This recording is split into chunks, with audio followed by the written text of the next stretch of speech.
नमस्कार मंडळी. चला तर मग आजच्या या विशेष विश्लेषणामध्ये आपण अशा एका भन्नाट आणि 17व्या शतकातील जीवन मार्गदर्शकावर चर्चा करणार आहोत, जे आजच्या काळातील आपल्या वाढत्या मानसिक चिंतांवर अगदी परफेक्ट आणि अचूक उपाय सांगतं. मनाचे श्लोक या मूळ स्रोतातील 11 ते 20व्या श्लोकांवर आधारित हे स्पष्टीकरण आहे. अजिबात वेळ न घालवता थेट विषयाला हात घालूया. आजकाल बघा ना, आपण सतत सोशल मीडियावर इतरांचे परफेक्ट फोटोज बघतो आणि आपली त्यांच्याशी तुलना करत बसतो. यातूनच एक मोठा गैरसमज आपल्या मनात पक्का होतो. आपल्याला वाटायला लागतं की अरे, समोरच्या व्यक्तीचं आयुष्य तर अगदी तणावमुक्त आहे. पण खरंच थांबा आणि विचार करा, जगात असा कोण आहे जो 100% सुखी आहे? हा अत्यंत बेसिक पण महत्वाचा प्रश्न आपण स्वतःला विचारणं गरजेचं आहे. आणि माहितीये का, या प्रश्नाचं अगदी रोखठोक उत्तर आपल्याला मिळतं. समर्थ रामदास स्वामी 11व्या श्लोकात अत्यंत परखडपणे विचारतात, ज्यांनी सर्व सुखी असा कोण आहे, विचारे मना तूची शोधुनी पाहे. हे शब्द अक्षरशः आपल्याला अंतर्मुख व्हायला भाग पाडतात. जगात असा एकही माणूस नाहीये ज्याच्या आयुष्यात काहीच दुःख नाही. हे एकदम क्लिअर सत्य हा श्लोक आपल्यासमोर उघडून दाखवतो. दुसऱ्यांचं आयुष्य एकदम परफेक्ट आहे हा आपला जो गोड भ्रम असतो ना, तो इथे पार मोडून निघतो. आता पुढे बघा, श्लोकाचा हा पुढचा भाग मानवी अनुभवांना एका ठोस वास्तवाची जोड देतो. मनात वांशिरे पूर्वसंचित केले, तयासारिखे भोगणे प्राप्त झाले.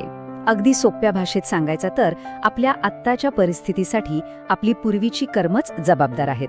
बस, आपण जे पेरलंय तेच आपण आज भोगत आहोत. हा विचार जर पक्का झाला तर आपण विनाकारण जगाला किंवा परिस्थितीला दोष देणं नक्कीच थांबू. आता मनाला खऱ्या अर्थाने जागृत करण्यासाठी ना, काळ ही भन्नाट संकल्पना समजून घेणं अत्यंत आवश्यक आहे. काळ म्हणजे काय तर वेळेचं आणि मृत्यूचं ते अटळ सत्य, जे प्रत्येक सजीवाच्या मागे हात धुवून लागलेलं आहे. आपल्या आयुष्याचं स्वरूप हे अगदी तात्पुरतं आहे. आता हे ऐकून एकदम निराश वगैरे होण्याची अजिबात गरज नाहीये. उलट ही एक प्रकारची धोक्याची घंटा आहे, एक वेकअप कॉल आहे, जो आपल्याला आपल्या वास्तवाची जाणीव करून देतो. श्लोक 13 आणि 14 मध्ये तर काळ किती बलवान आहे हे अतिशय भारी आणि स्पष्टपणे सांगितलंय. बळे लागला काळ हा पाठलागी. जरा विचार करा, भूतकाळात मोठी मोठी राज्य आणि सत्ता एका क्षणात कोसळल्या, अकस्मात बुडाल्या. काळाने कुणालाही सोडलेलं नाहीये. मग आपण आपल्या रोजच्या त्या छोट्या छोट्या चिंतांना आणि ऑफिसच्या किंवा घरच्या ताणतणावांना एवढं सिरियसली का घेतो? हे उदाहरण खरंच आपले डोळे उघडणारं आहे. चला तर मग या दोन अगदी परस्पर विरोधी संकल्पना पाहूया. एका बाजूला मानवी मनाचा तो नेहमीचा भ्रम आहे, जिथे लोक स्वतःला चिरंजीव समजतात, म्हणजे आपण अमर आहोत अशाच आविर्भावात वागत असतात. आणि दुसऱ्या बाजूला हे एकदम कठोर वास्तव, सत्य हे मृत्यूभूमी. आपण कायम इथेच टिकून राहणार आहोत हा आपला रोजचा भ्रम कसा एका क्षणात मोडून काढला जातो आणि या मृत्यूभूमीचं कठोर वास्तव कसं समोर आणलं जातं हे इथे अगदी लख्खपणे स्पष्ट होतं. 15व्या श्लोकातील हा अत्यंत महत्वाचा आणि थोडासा उपहासात्मक मुद्दा आहे. माणसं या मृत्यूभूमीत राहूनही सतत मी आणि माझं करत धावत असतात. जिता बोलती सर्वही जीव मी मी. आपण सगळे या जगाचं तात्पुरतेपण पूर्णपणे विसरून गेलो आहोत आणि अहंकारात पार गुरपटलो आहोत. हा मानवी स्वभावाचा किती मोठा विरोधाभास आहे ना.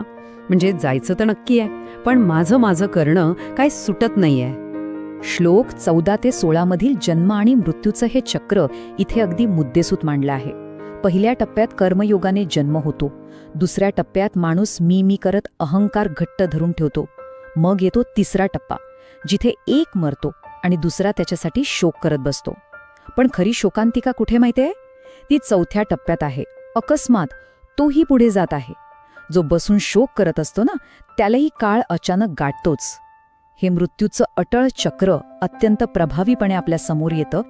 तर आता वळूया पुढच्या भागाकडे, व्यर्थ चिंता का. 17व्या श्लोकातील हे वाक्य म्हणजे आजच्या काळातील मानसिक तणाव किंवा अँझायटीच्या समस्येचं अगदी अचूक निदान करतं. मनी मानवा व्यर्थ चिंता वाहते, अकस्मात होणार होऊन जाते.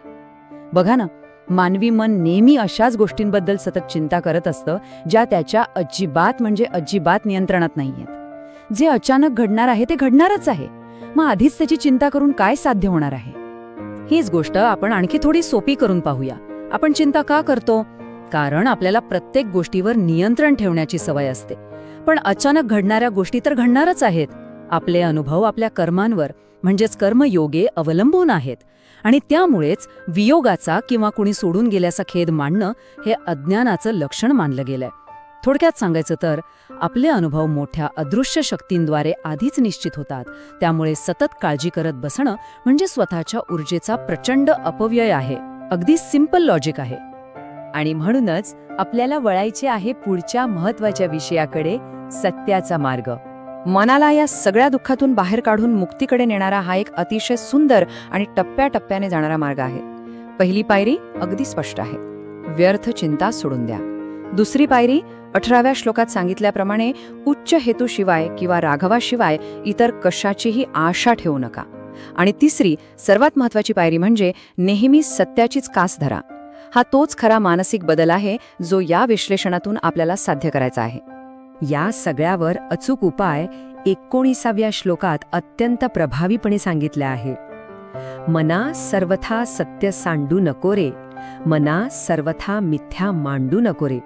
हे एक अत्यंत भक्कम असं समाधान आहे.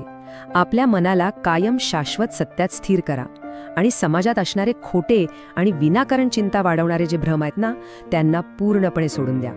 हेच सत्य आपल्याला जीवनात खरी स्थिरता देईल. शेवटी 20व्या श्लोकाचा संदर्भ घेताना जन्म मृत्यूच्या चक्रातील मूळ दुःखाची शेवटची आठवण येते. बहु हांपुटी होई जे मायपोटी.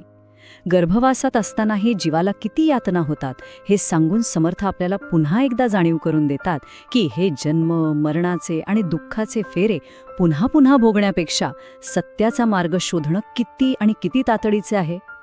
आधुनिक जीवनातील या सर्व चिंतांवर आणि भ्रमांवर खरे अर्थाने मात करायची असेल तर या सखोल सत्यांचा अभ्यास आपण असाच सुरू ठेवायला हवा. मनाच्या श्लोकांच्या या संपूर्ण प्रवासात नक्की सामील व्हा आणि हे भारी विचार इतरांपर्यंत पोचवण्यासाठी या विश्लेषणाला लाईक आणि सबस्क्राईब नक्की करा. जाता जाता स्वतःला एक प्रश्न नक्की विचारा. जर काळाने ठरवलेल्या गोष्टी अचानक घडणारच आहेत तर आजच्या दिवसातील तुमची सर्वात मोठी चिंता खरंच अर्थपूर्ण आहे का? विचार करा.